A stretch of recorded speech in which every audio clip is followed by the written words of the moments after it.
This hadith is very interesting. It says about on the day of judgment, when all of mankind is there, Adam alayhi salam will be brought forward.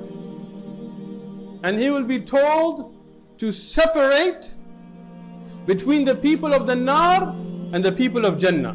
From all of the children of Adam, not just Muslims or believers or the Ummah of the Prophet ﷺ, or this time, all from the time of Adam alayhi salam till the day of judgment, from all of them to separate.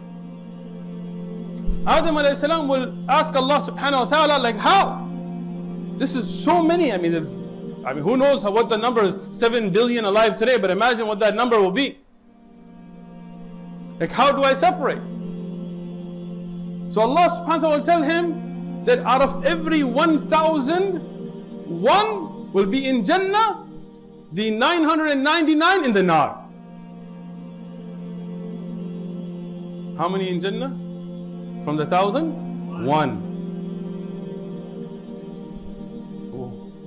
How are you still worried about other things?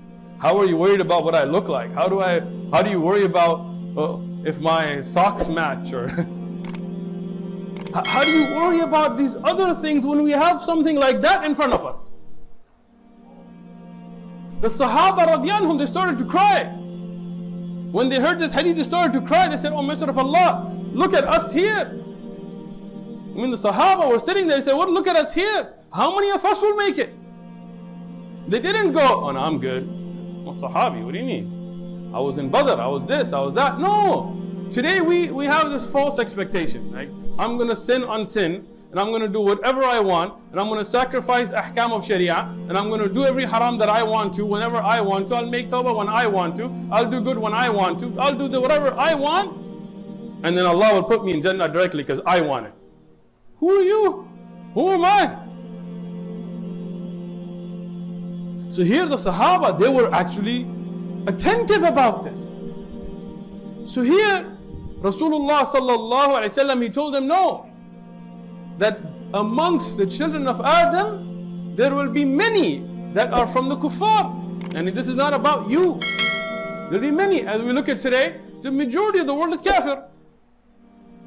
And if you look at the history of mankind, the pious and the good have usually been few. I mean, there was a time of Nuh alayhi salam and the time of Adam alayhi salam when the whole world was Muslim. But after that, the people who love this dunya and they love their desires, which takes them to shirk and kufr and things, are usually more. And the people who are able to control it. Imagine today is the day of Jum'ah. Jum'ah is fard, at least on every free man that's here is fard. How many people, Muslim, forget about everybody else, didn't go for Jum'ah? If every Muslim man in San Diego came for Jum'ah, wallahi, our masajid, forget our masajid, the streets wouldn't have room. We know it's fard, but we want to do what we want to do. We want to sell out. We just want to be liked. And this is the problem. We don't put the akhirah in front of us.